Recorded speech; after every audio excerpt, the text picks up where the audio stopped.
these are but minute fragments of memories drilling in an endless ocean. Remember what will be in the near future.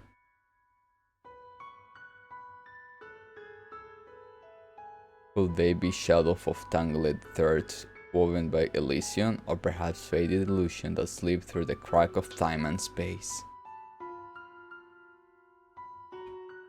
There are none who know the answer.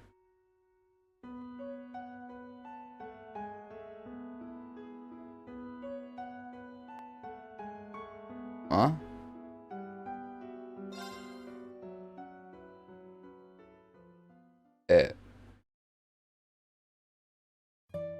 Between two great mountains, as the tip of a Calvarian basin sits Longley.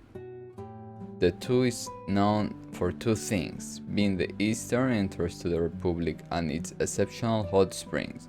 Through these enticing factors does it continue to welcome tourists hailing from both home and abroad.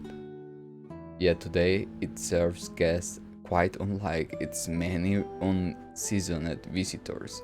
These had come from another renowned hot spring paradise situated in the northern reaches of Erebonia.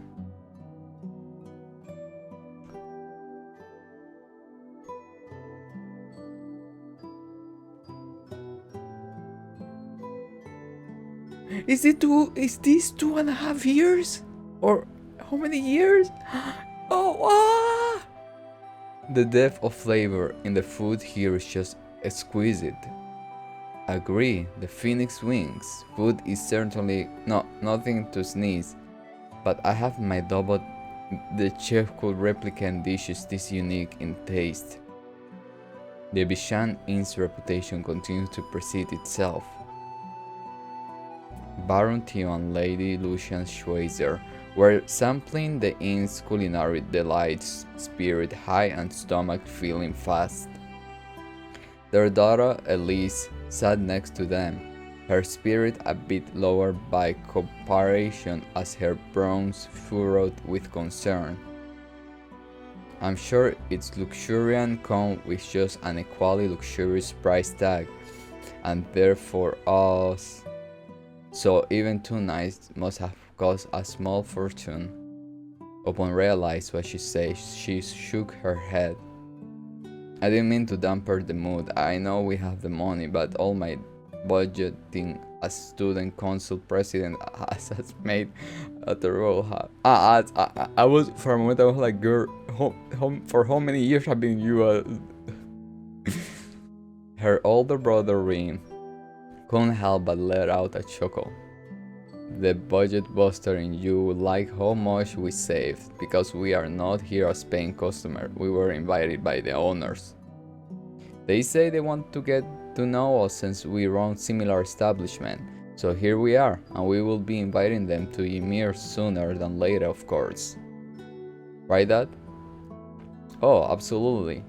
Add this to the list of boons coming from our countries, finally coming to terms with one another. The Republic is reveling in unheard of levels of prosperity, and the relations between our people are more active and festive than ever. I, for one, welcome any opportunity for further foster friendships. The Baron took another healthy sip of his Beiju before continuing. Friendship over fighting, I say, such a shame that the world tends to overcomplicate that simple concept. Seeing her husband's glass was almost empty, Lucia filled it to the brim while adding her own thoughts. And that's all the more reason why we need to make the most of this invitation and enjoy ourselves to the fullest. Their children nod in agreement. And even that aside, there's no reason to spoil a family vacation when we so rarely have time to take them. Oh, I read about some unusual sweet dishes worth trying here. Would you like to share some with me, Rin? In a bit. I'm thinking of taking another soak in the hot spring, so I may be in the mood for something sweet after. The food here is delicious, but as far as I'm concerned, the hot springs are the real star of the show. That's my boy right there. The ruling lord of Hot Spring Paradise will never let a good decision about them pass by. He was as fond of their quality and soothing effect as Rin enthusiasm undeniable appeared from the warmth of his tone to the width of his smile. Their medical spring happened to be a favorite of mine. I can't help but be fascinated by the time and time again. I can't believe it. I have always known about them, but there's the first place I've been able to feel the way they warm you right to your corner. Think we could make one available the Phoenix Wings? I'd be worth a try, but that comes with its own obstacle. For as many problems as Theo expressed in practical terms, Rin held just as many proposed solutions. The conversation grew more involved by the minute, leaving the ladies of the house to placidly bask in their glow and continue enjoying the meal before them. Our four felt the same, that it had been too long since they could enjoy each other's company, but the wait had been well worth it. That night, after indulging his post-dinner soak in the springs and telling his family he was going for a walk, Rin departed the inn. "Alright, let's do this." He took a deep breath, crisp night air for a long leg filling his lungs. The hot springs were an excellent bonus to his trip, to be sure, but it was not the real reason he agreed to visit.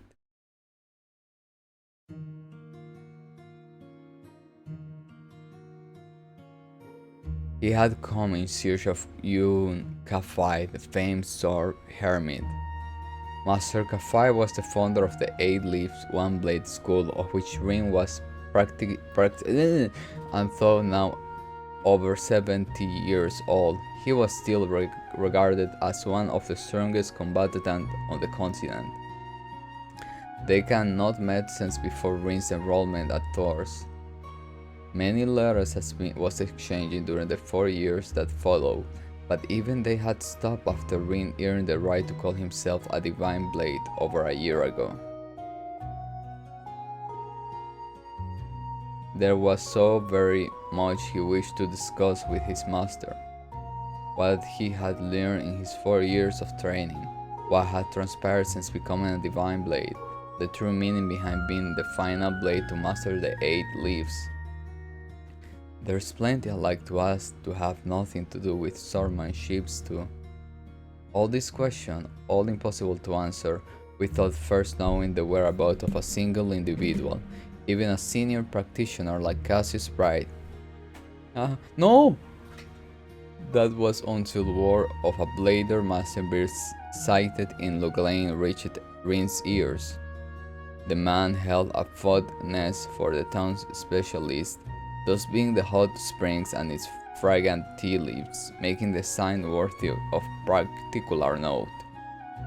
He also knew from the letters before they stopped that he intended to journey eastward, making Logley one of the more plausible stopping points. The word came to him just as the Schweizers were invited to stay at the inn during their New Year vacation.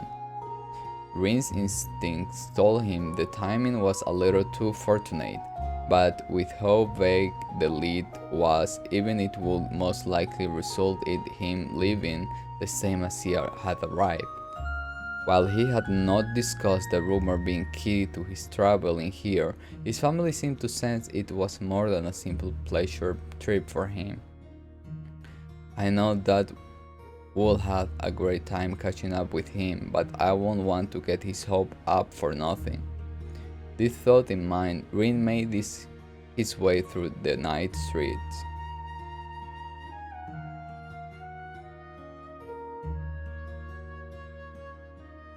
The Glen architecture is making it a uniquely intriguing sign among most of the CALVARD towns and cities.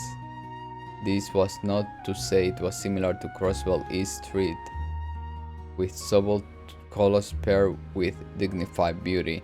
Every wall and stone exuded the traditional concept of wabi-sabi, one Luke was enough to understand the region was rich with history. This quiet charm will give way to contrastly lively evenings, where tourists, both Western-born and Further Eastern-born, were greeted to stalls dedicated to the hot springs and more. This, too, held a traditional sort of charm.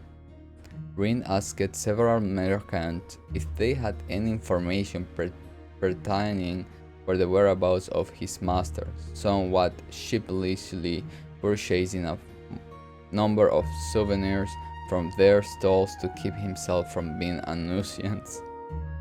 He justified would make excellent gifts for his friends, his co-workers, and his students.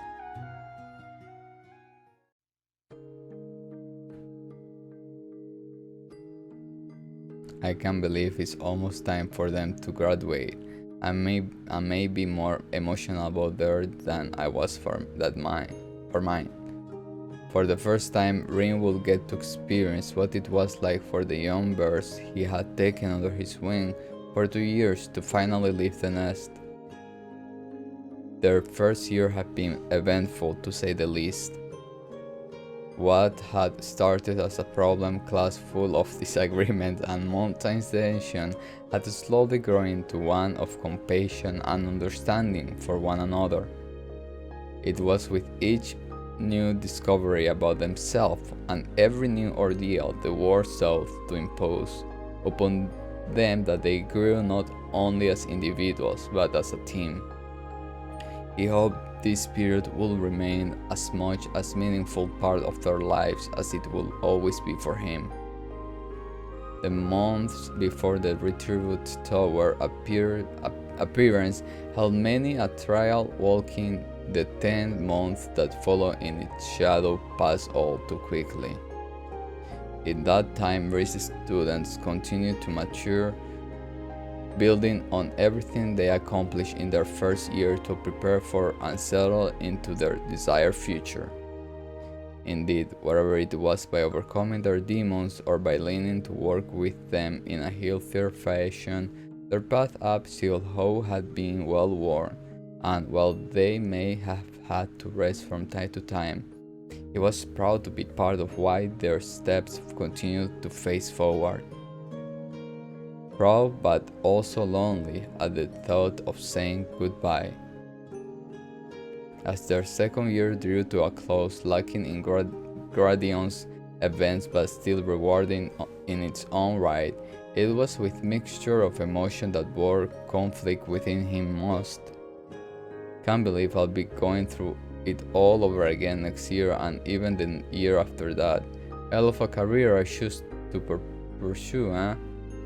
He didn't know when he stopped walking. Realizing this, he resumed his search, paying respect in mind to many generations of educators who came before him. No matter where he looked, he could not find Master Cafe in Lock Lane. It was, however, still too early to say whether the trip had been in vain, as he had at least caught an unverified report of the Blade Master being seen in the mountains to the south. Wandering such terrain at night wasn't going to be ideal, but Rin was already firm on spending the next day with his family. Tonight it would have to be.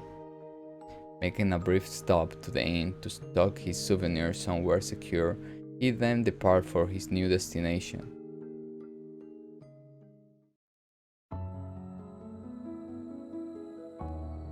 The mountains wing half-beaten trails would be more treasured at night, but they were not off limit as such. The key, Rin knew, would be not rely on sight alone. His sense of hearing and smell, perhaps even touch, were going to be equally vital in the hours ahead. Calling upon his experience and intellect to heighten all 5 senses, he took in his surroundings in full. This really takes me back to training in the mountains. To call the experience training would be imply his time being one of simple tutelage between students and master, but it equated to so much more. The danger, then, was far worse than it was now, with some days requiring him to set foot in highly dangerous territory just to find the day's food to survive. It sounds like the Kunlun Mountains may have been used for a similar exercise long time ago. Rin was starting to think on the information gained during his search as he continued along the trails. Searching for evidence of human activity in an environment like this was not a difficult task. Humans always leave something indicative of their presence behind that no wild creature could, be it a lone dead fire, footprints, or traces of going on the hunt. One need only follow the light to lead to their source. Rin did so, advising the caution instilled in him by both his old master and hunting enthusiast of a father. They soon led him precisely to clear evidence that a human had been in the area, though the evidence itself was far from what he expected. Remains of a camp. No, this is. It didn't look like it had been left by martial artists in training or roaming hunters, but the most peculiar thing was that there were multiple sites like the first, all evenly spaced from one to the next. It was as though something was being measured. Maybe this is from a group of scholars doing field research, but it seems too large in scale for that. There was nothing more to be found here. Rin advanced. Soon after he found another unusual mound of evidence. It's like someone forced their way through here in a car, or more like hacked upon a path wide enough for a car to pass through. All further inspection here suggested that whoever was responsible had given up on his endeavor, leading him to wonder if they somehow found success elsewhere. And if they did, why had they done this at all? The question pestered him. If there was anywhere to clear wide path, the remote depth of the mountain certainly were noted, but instinct told him he was only a step away from discovering the answer. If I keep following this trail a little further. At this thought, Rin sensed someone approaching. One person. Two people, yes, there were two, and it was clear they were aware of his presence as well. Only a fleeting second did he think they may be the ones responsible for the strange trails, but a deadly tension that now thickened the air told him these were no simple scholars. He felt them draw near, the knife veiling themselves well, and then he felt them stop. How about you show yourselves? He spoke without placing his hand on his tachi, signifying to those watching that he had no desire to fight.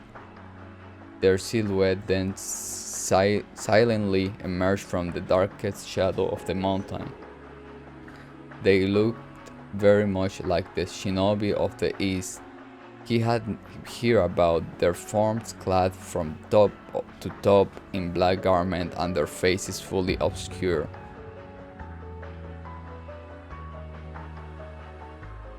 I see your insides possess a threat after all, divine blade of the Empire. The contract with our client has yet to begin, but we will make an exception for one among their list of dangerous persons. The silhouette then charged. They caught him completely off guard, drawing short, straight blades to attack him as they narrowed in. Rin eyed widened in surprise, but nearly in that same moment, he was in fighting stance, had over his steel-sheathed tachi. Fifth form Morning Moon. He perceived the direction of his foes' attacks to evade them, then mount a counterattack of his own. All it took was that instant to repel their assault and leave them vulnerable. Ordinarily, this would be the time to take the offensive, but all Rin could do was stare at the two with disbelief. The thought entered my mind, and I saw you move, but now that we have crossed blades. He paused, the disbelief in his eyes giving way to a more intent gaze. Are you? Oh. Another pause, this time from the silhouette. Before answering, I thought they were aware the question was coming. No, though we do possess ties to the school. We are of the Ikaruga practitioner of the Black God One Blade School. What the freaking fudge? The what? Rin was left stunned. The two Ikaruga held their blades horizontally, ready to strut them forward at any moment. It was as though they wanted to make clear that while they had been caught off guard once, he would not be so fortunate twice. Rin responded by assuming the middle stance with his touching, but just as the sides were only a bit away from engaging in battle. What could only be described as a black cyclone roared from the darkness at such speed that it seemed certainly to slice anything it touched. It appeared caught Rin by surprise more than the initial attacks by the silhouette. He had not suspected an attack from that angle, that distance, or even that moment. His enemies, on the other hand, did not so much as flinch at the sight. The approaching blade over an arch had a half in leg, was heading directly for Rin's back. He couldn't possibly dodge it now. Perhaps he should have noticed, perhaps it was impossible to notice. Whatever the answer, the divine blade of the Empire would soon fall. The silhouette waited for his final moment to be, convinced of no other fate in his future. When Rin spun his body in full circle, applying the intensity built into his statue from the motion to swing, the blow made was weighted yet precise, shifted incoming blade to a new direction, without mitigating its near overpowering force. This technique was an addiction of the first form, helix. There was no greater course in the moment than to use it to redirect the attack without it ever making direct contact. The spinning blade was now significantly off its intended course, but Rin slashed it again, bringing a shockwave that further shifted its path. The blade went flying hairs to the right of the direction it had come from. A hand was there to deflect catch in mid-air.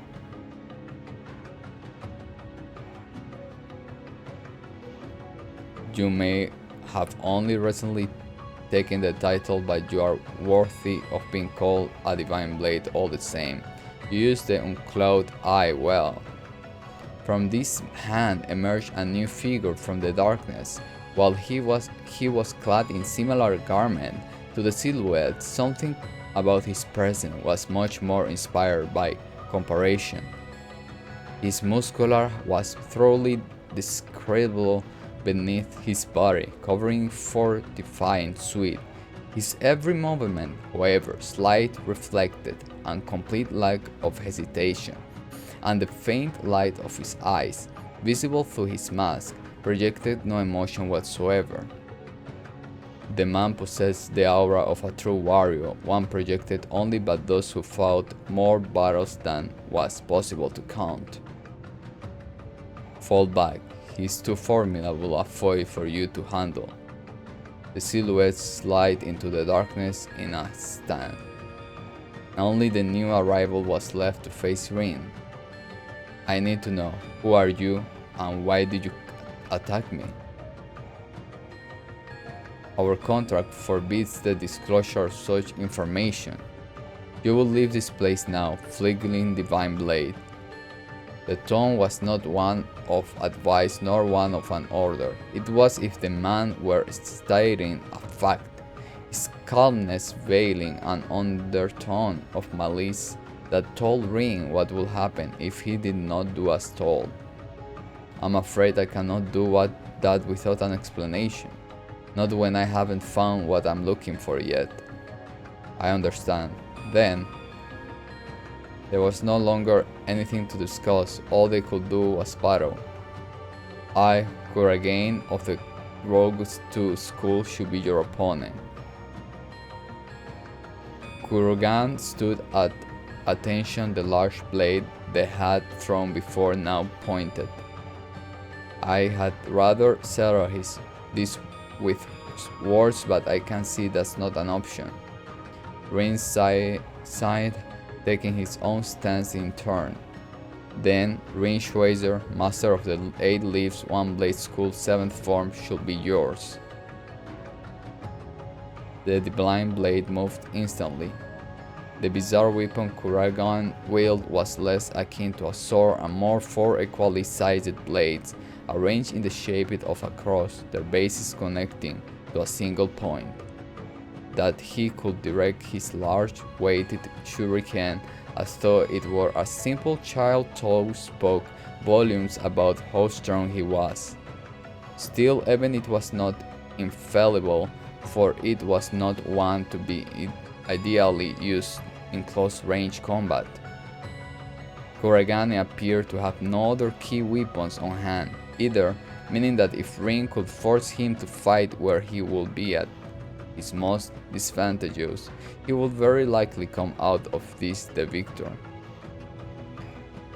This was what he had in mind when choosing to act first. Second form Gale. He closed the gap between them, drew his blade, and made a wide swing toward his opponent in the blink of an eye. Kuran blocked the blow with ease. That, however, meant nothing in the large scheme of things. Rin knew well this man's capabilities so long as the gap between them was closed, and it was he considered the attack a success. But just as he thought he would be able to push onward and overpower his foe by mounting a newly fierce assault, Kuran had split his cross-shaped shuriken in half. The ease at which he did made it clear this was intent by design.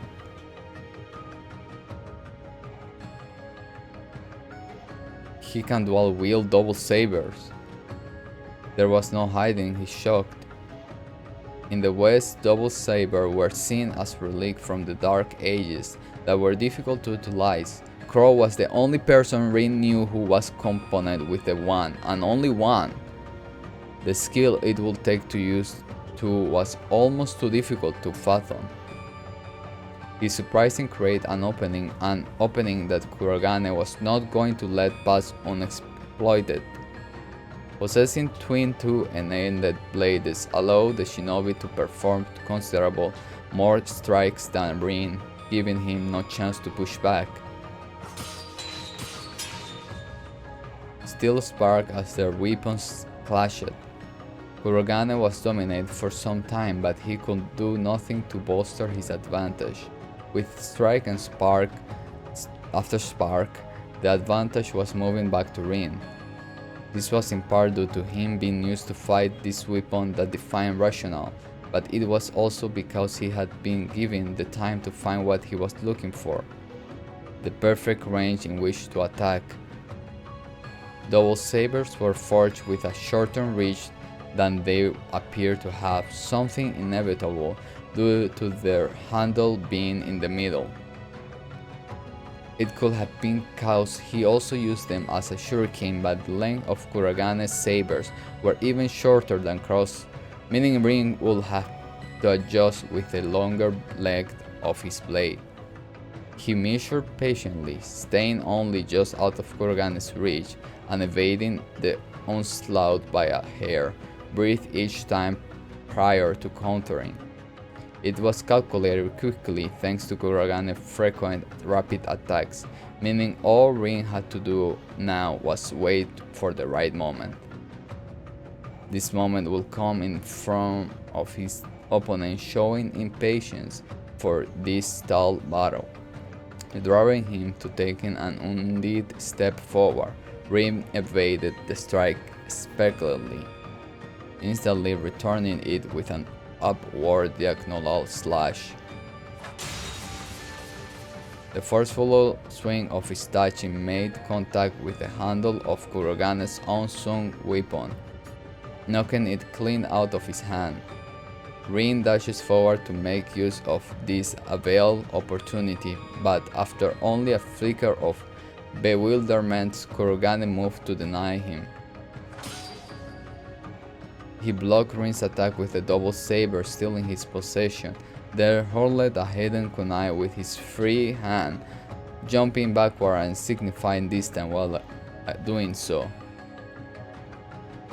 Very good, Divine Blade of 8 Leaves. You may appeal to the skills of our princess, but... The fuck? But you without doubt served your reputation. Princess. Rin's intonation went unanswered as Kurogane took a notable different stance than before. I should demonstrate my respect for your skill with my finest technique. This put Rin's Stonefish on guard. Since heightened, he focused every nerve in his body, fixing his eye on whatever was to come of Kurogane. All was now gone. Nothing remained where Rin's opponent had just stood.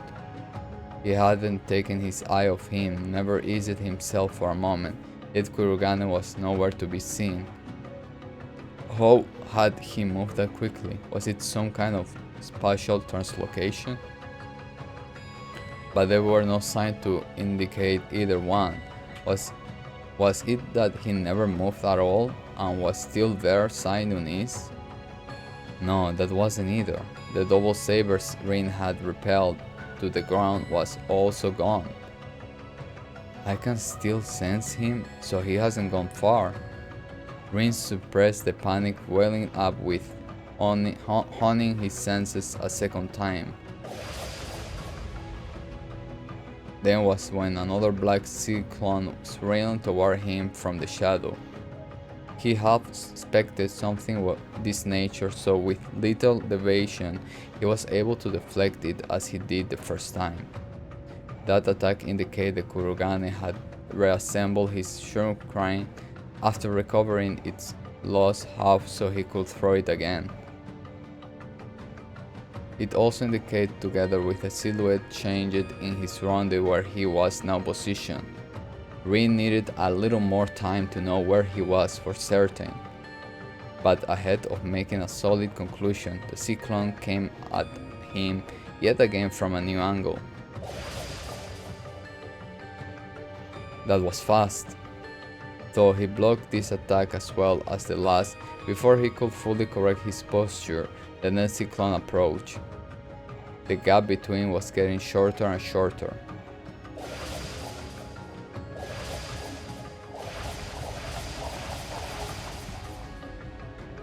There was another. The time was shorter and shorter and shorter. Soon these shorter, smaller cyclones were simply growing into a blinding ground storm of death, with Rin trapped at its center. This doesn't feel like I'm being attacked by a single person. Did he make phantom copies of himself?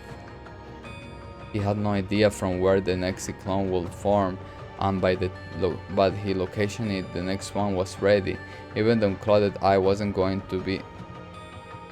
He had been able to repel every blade that met with his so far, but that was growing increasingly difficult. I didn't want to use it, but I'm not sure I have no choice. Well aware that doing so would place him in danger, Rin took his mind off the battle. He gave up blocking all evading attacks, dedicating the bare minimum of his focus to not sustain lethal blows and focusing his mind in war. He forced on the power that he had long cultivated inside of him, the power he had feared, loathed, and rejected, the power he now relied on, desired, and nearly surrendered himself to, the power he faced with his loved ones at his side, making a true part of himself. With his mind clear as day, he unleashed his full strength. Eighteenthly spirit unification. He imbued his statue with a great power surrounded of him, crying out as he did so, and spinning his body forcibly around to create a bladed circle around him. The energy released by his statue repelled all forthcoming Shukin with ease, and with them Kuragane's phantom compass looking in the dark faded not to nothing. With that, there you are. He charged toward Kurugane. The man was thoroughly overwhelmed by Rin's sudden counterattack, throwing him completely off balance. There was nothing he could do to repel what could come next. It's time to settle this. Rin swung his statue toward while pouring all of his might into a final single strike, but just as the two felt the battle was coming to an end. Zeroth form duality. Accompanied with a voice as beautiful as a bell was a slash tearing through the sky. Its color so black it threatened to eclipse the moon. It effortlessly stopped Rin's weapon from reaching its target. But that wasn't all. What? With a high-pitched metallic sound, Rin's beloved statue was sundered cleanly in two. Princess! Kurogane was also taken aback by this new arrival. I hear what was happening from both our scouts. You could have invited me to join the fun instead of keeping it all to yourself. The words as she cheated Kurogane indicated dissatisfaction, but the music of her tone betrayed her excitement. Rin made to see who this mysterious figure was.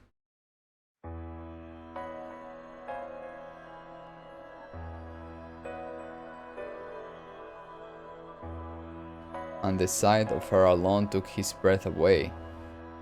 She was young, wearing a fortified suit that looked to be a marriage of classical and modern Eastern style, with long silver hair that almost appeared to glow in the pale moonlight. Her age was likely close to Rin's, perhaps a little younger, with well-defined features that still held traces of adolescence, peering starkly in the contrast to the empty void behind her eyes.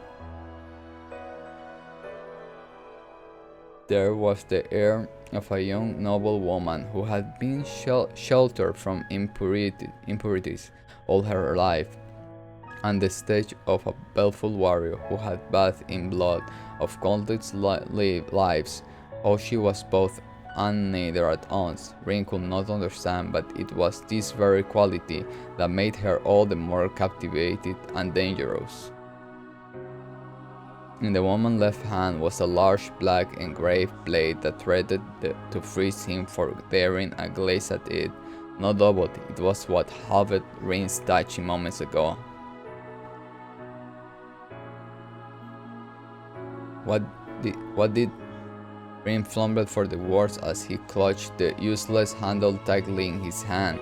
The fairy-haired woman only smiled as she looked down upon it. Your weapon was very fine, but it was never any match for my friend, I'm afraid. She spun the black blade in her hands around gently before holding it up toward the night sky, to simply display it with pride. It wasn't hard to see why she would boast about possessing such a weapon. He had seen many a blade of history signifying, but instinct told him that hers was better than any of those. The blunt side feature and the intricate design of the grade that, while he could not discern its meaning there and then, he knew was nothing less than a work of art. There was an aura about it, one cold as ice, that seemed to reject its worldly surrounding, making it capable of cutting through anything it so desired. It came in company with a beautiful hilt of deep red that contrasts its body without feeling out of place. This juxtaposition was, in a sense, much a reflection of its wielder, with their two opposing nature being distinctive yet alone as one. Rin thought as he observed, her blade was clearly something special, but that alone did not explain the strength behind her attack. He had never heard of the technique she used, but it was certainly connected to the 8 leaves in some way, and the skill she showed in execution. It made her equal to a divine blade. He was so fixated as these thoughts rushed through his mind that he was only brought out by her sudden laughter. I didn't think I have met you here. I wonder if our old master is behind guiding us to the same, or if it's just a happy coincidence. Wait. The manner in which she spoke and her familiarity with Rin gave him a theory. The technique you just used was really something. Consider me intrigued. It's put you a league above more intensity than our senior practitioners. So he was right.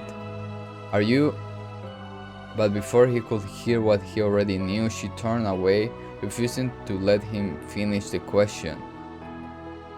He isn't here, so why don't you run on back to your family? Go and make the most of your vacation. Just don't let your skill with a blade slip. The war will need it again one day. She spoke with a certain satisfaction as she pointed down to the other half of his broken blade, and then she leaped high, simply disappearing on the other side of the moon. Rin could only stare dumbfounded as she vanished. He couldn't even speak.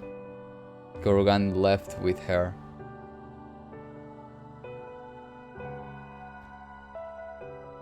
The Ikagura, the Black God One Blade School, and our senior practitioners.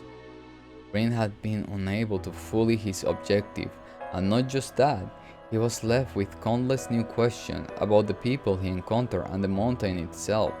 He felt there was meaning behind being guided to this specific place, but how important it was or what it entailed, he did not know.